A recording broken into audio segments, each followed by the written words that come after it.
সম্প্রতি চীন সফর করেছেন প্রধান উপদেষ্টা ডক্টর মোহাম্মদ ইউনূস। তার এই প্রথম দ্বিপাক্ষিক সফরকে বলা হচ্ছে ঐতিহাসিক সফর। চীন সরকারের পক্ষ থেকে অকৃত্রিম আতিথেয়তা ও আপ্যায়নের পাশাপাশি এই সফরে উঠে এসেছে চীনের সাথে ইউনূসের চাঞ্চল্যকর ব্যক্তিগত সম্পর্কের কথা। ডক্টর মোহাম্মদ ইউনূস শুধু বাংলাদেশের উপদেষ্টা নন, দীর্ঘ সময় উপদেষ্টা ছিলেন চীনের একটি গুরুত্বপূর্ণ প্রাদেশিক সরকারেরও। এই ব্যক্তিগত সম্পর্ককে বাড়তি সুযোগ আনবে বাংলাদেশ ও চীনের জাতীয় স্বার্থে। বাংলাদেশের প্রধান উপদেষ্টা ডক্টর মোহাম্মদ ইউনূসের সফরকে ঘিরে ব্যাপক উৎসাহ উদ্দীপনা দেখা যাচ্ছিল চীন সরকারের পক্ষ থেকে। বাংলাদেশের সাথে চীনের সুসম্পর্ক বহুদিনের, তবে বাংলাদেশের সরকার প্রধান হিসেবে ডক্টর ইউনূসকে নিয়ে চীন যতটা উৎসাহী, বিগত কোনো সরকার প্রধানের সম্পর্কে তেমনটা দেখা যায়নি।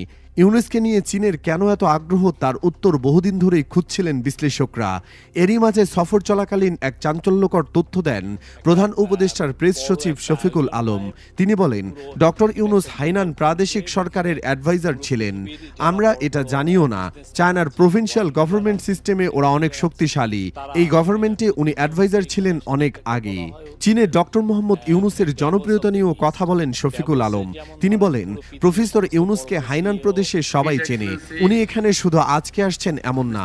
ওনার গ্রামীণ ব্যাংকের মডেল এখানে রেপ্লিকেটেড হয়েছে, ওনার সোশ্যাল বিজনেস এখানে রেপ্লিকেটেড হয়েছে। চায়নায় অনেকগুলো ইউনিভার্সিটিতে 30 ক্লাব আছে। ওনার 30 উপরে বই লেখা এবং ব্যাংকার টু দ্য পুয়ার শীর্ষক বই চাইনিজ ভাষায় অনুদিত হয়েছে এবং এখানে প্রচুর বিক্রি হয়েছে।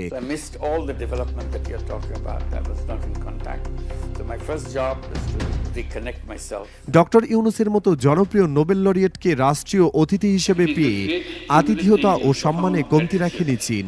হাইনান ও বেইজিংয়ের বেশ কিছু বিশ্ববিদ্যালয়ে তাকে আমন্ত্রণ জানানো হয় বক্তা হিসেবে। চীনের শীর্ষ পর্যায়ের শিল্প প্রতিষ্ঠানের মালিকরাও যোগ দেন তার সেমিনারে। চীনের সাথে ইউনূসের ব্যক্তিগত সম্পর্ক বাংলাদেশের জাতীয় স্বার্থেও ইতিবাচক ভূমিকা রাখছে বলে মনে করেন বিশেষজ্ঞরা। বাংলাদেশ ও চীনের মধ্যে অর্থনৈতিক ও প্রযুক্তিগত সহযোগিতার বিষয়ে একটি চুক্তি ও 8টি সমঝোতা স্মারক স্বাক্ষরিত হয়েছে এই সফরেই। আন্তর্জাতিক সম্পর্ক বিশ্লেষক অধ্যাপক ইমতিয়াজ আহমেদ বলেন, সফরে যে কাঠামোটা তৈরি হয়েছে সে কাঠামোটা যথেষ্ট ইতিবাচক চীন বাংলাদেশ সম্পর্ক এগিয়ে নিয়ে যাওয়ায়। তবে বিশ্লেষকরা বলছেন, এই সফরে বাংলাদেশের পাওয়ার পাল্লা ভারী, তবে সুফল পেতে আরও অপেক্ষা করতে হবে। এক্ষেত্রে জরুরি সুস্থ রাজনৈতিক পরিবেশ। বিশ্লেষকদের মতে চীন দেখতে চাচ্ছে বিনিয়োগের পরিবেশ তৈরি হয়েছে কিনা। এতে বোঝাই যাচ্ছে এর সঙ্গে গণতন্ত্র, কাঠামো ও নির্বাচন জড়িত। ভবিষ্যৎ সরকারের জন্য এক ধরনের মাইলফলক হিসেবে কাজ করবে ডক্টর ইউনূসের এবারের সফর।